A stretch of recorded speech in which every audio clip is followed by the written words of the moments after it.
Aaron and Deborah, our next presenter is Arturo Méndez.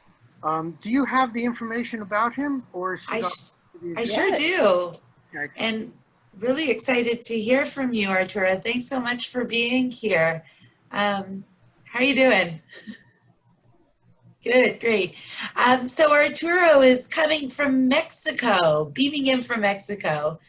He's a science and technology teacher at Prepa Tech, Tecnológico, I'm sorry, I don't speak Spanish, Tecnológico de Monterrey in Monterrey, Mexico. A chemical engineer, he has worked in different industries and sectors and found a real passion and calling in the education field. As a lifelong learner, a maker by calling, a problem solver, and causer, everyone watch out. He's a tech buff and passionate about humanics, science, innovation, and entrepreneurship.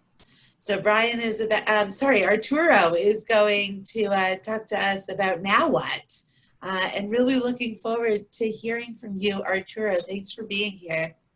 Thank you. Thank you, Bienvenidos. Bienvenido. Gracias. Gracias a todos. Yes, it's quite exciting to be here. Thank you for the invitation. I want to share my my screen. I suppose it's being shown, right? It's blank right now, but yeah, it is. Okay. I want to start. I'm going to start this talk. I'm going to like flip really fast on a bunch of support slides, and because right here I'm going to try to address the now what phenomena that I have in my long stride along my short life. I have learned about this. I'm going to show a piece of a video. I do not own the rights. I hope that there's no problem with this. It's just about 30 seconds that actually illustrates the feeling that I wish to share with all of our viewers and all of us. It's from one of my favorite movies.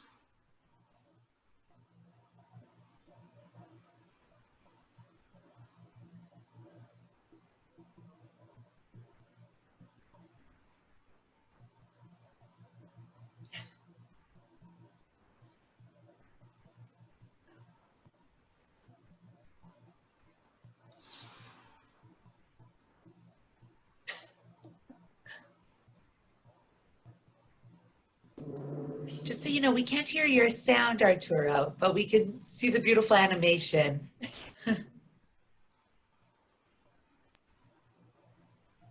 Okay, so now what? This is one of the most striking animations that I have seen in movies because it illustrates this moment in which all of the fish that were a community during this motion picture, they were trying to plan a way to go back to the sea where they knew they would find like a better life. So after a lot of efforts and these crazy plans, they pretty much jump off the window, cross the street with a lot of traffic, jump into the sea, and then now what? So that's what I want to speak about today, about those now what moments. And I am pretty sure that many of our participants that are like brilliant participations that I've seen today have lived or are living this now what moments. This is my family, is one of my most expressive and beloved now what moments. And the now what moment is those moments in which you're like really working hard for something. You really prepare yourself. You really try hard. Sometimes you fail once and again, and then you achieve it.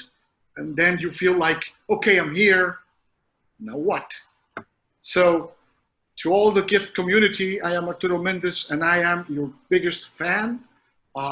This is me in one of my now what moments, as I was right before puberty.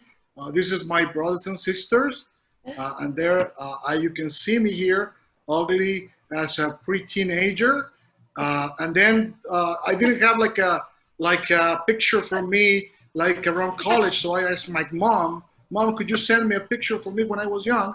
And she said, like, I don't have one, but here's one. So one thing I learned, like, mom, like, I think she thinks I'm handsome or something or famous.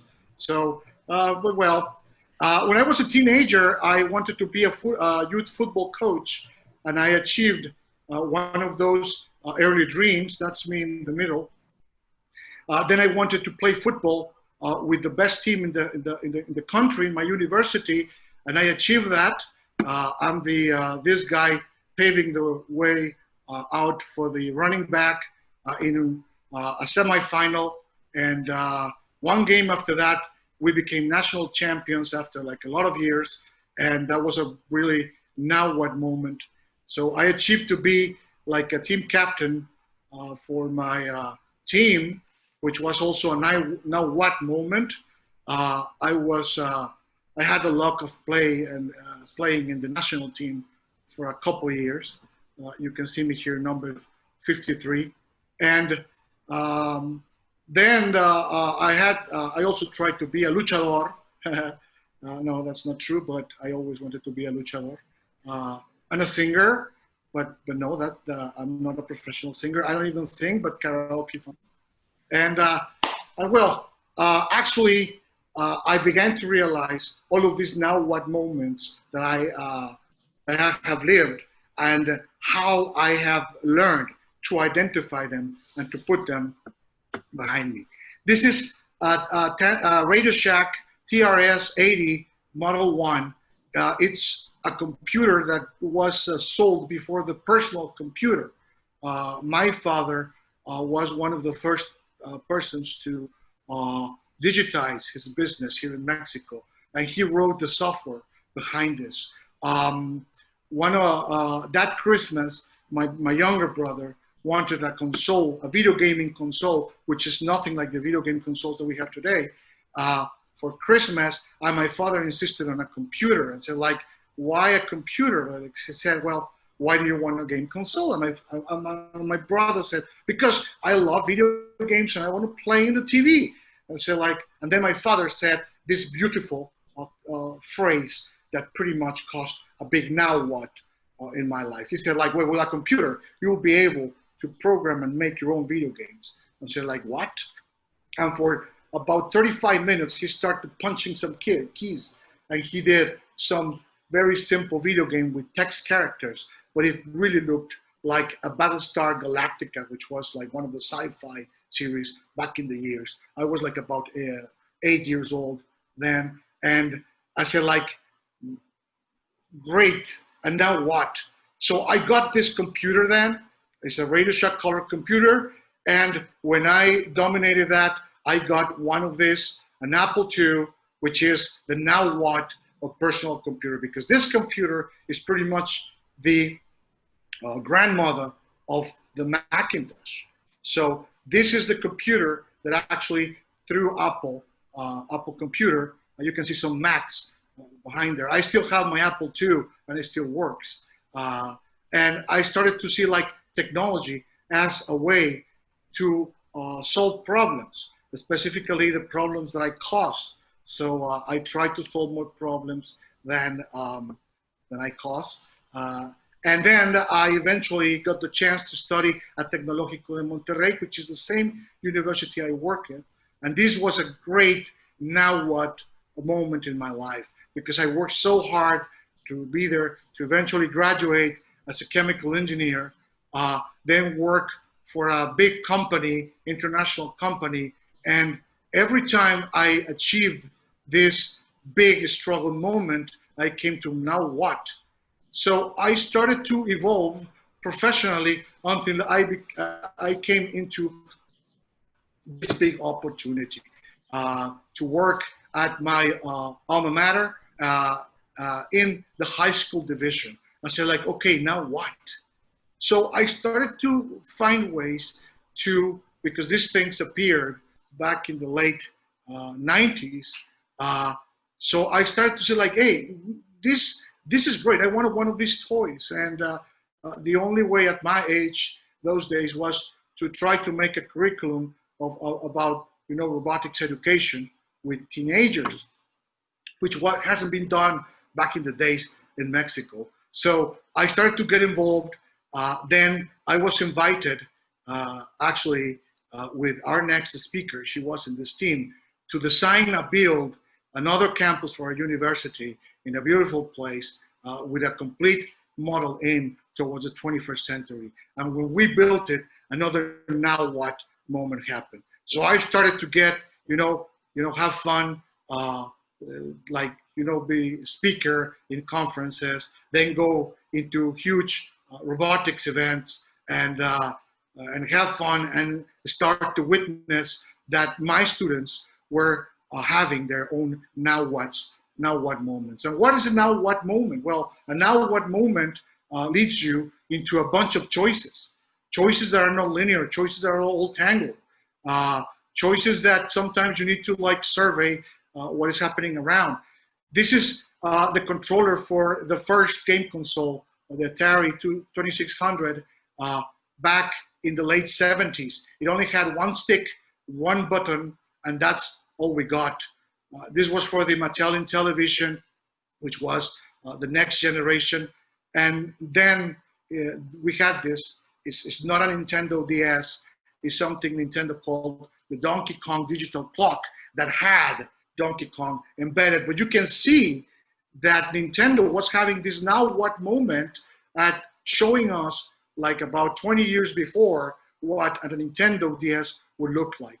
And then, the competition started, evolution started, and then all of this mess, controllers start to get more buttons that we have fingers in our hands, and even get controllers in which we control technology without a control, interacting with technology in a way we didn't imagine. So this brings me to some math concepts, which is about trends, about the linear and exponential trend.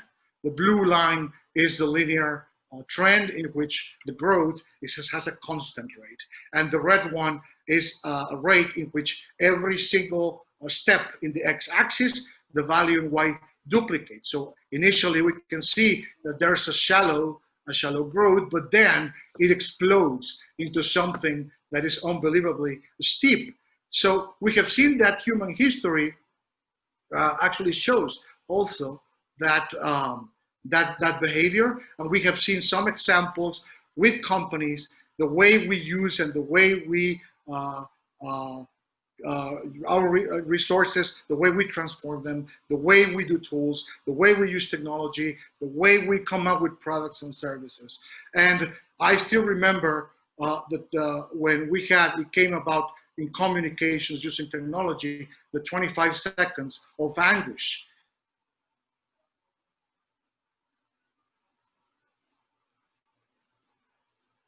This is how we used to connect to the internet. So the telephone would try to make a handshake during 25 seconds, and if everything went okay, we would get internet. We used to have these things that we used to get pictures of people, and then we have to carry this small cylinder to see our pictures, and if they were not well taken, there was nothing we could do, and now we don't need to care about that. And what's happening here? It is expected that 40% of Fortune 500 companies will disappear within 10 years because everything is moving so fast. Everything is moving into new technologies, new environments. So computing, networking, artificial intelligence, robotics, synthetic biology, the digitalization of medicine, additive manufacturing, 3D printing, and nano biotechnology. All of this is stuff that our participants are starting to show and starting to push beyond 5 years ago. Arturo, I'm just going to let you know it's one more minute if you don't mind. That could be possible. Not to say, okay, yeah, I'm close to finishing. We didn't imagine that a 10-year-old could do those amazing things. I could bet you that energy is going to be free in a horizon of 30 years or less because of all of this process. now we can land rockets, we can reuse them, we can land them like in the cartoons. Medicine is going to be individualized. So you as kids, as students, start to create all of these things, like the now what moment of the global innovation field trip. So what are you supposed to do? Well, when you get that now what moment, be ready to make choices for the next one. This is a friend I made at the Jet Propulsion Laboratory. He's Kobe Boykins. He pretty much, you can see the Curiosity rover behind him. He's one of the engineers that worked on building the Martian rovers. And I shared all of this with him. And he said, like, if you keep doing that in your job with those kids, amazing. I cannot just imagine what's going to happen in about 10 years from now. So believe, create, because a dream becomes a desire, and that desire changing into a plan, an action, a reality, that's going to bring you memories and repeat the cycle. Entonces, ¿qué hacemos? That's Spanish for what are we going to do then? So there's a shiny new horizon for all of you kids, all of you guys, all of you inventors. So take advantage of those now what moments and make a change. So thank you. Oh my goodness. That was fantastic, Arturo. I wish we had more time because I have many questions for you about your now what's, but I look forward to seeing you on further gift adventures so you can share more of your now what's. Muchas gracias. Of course, yes. Now Muchas gracias a ustedes. Thank you.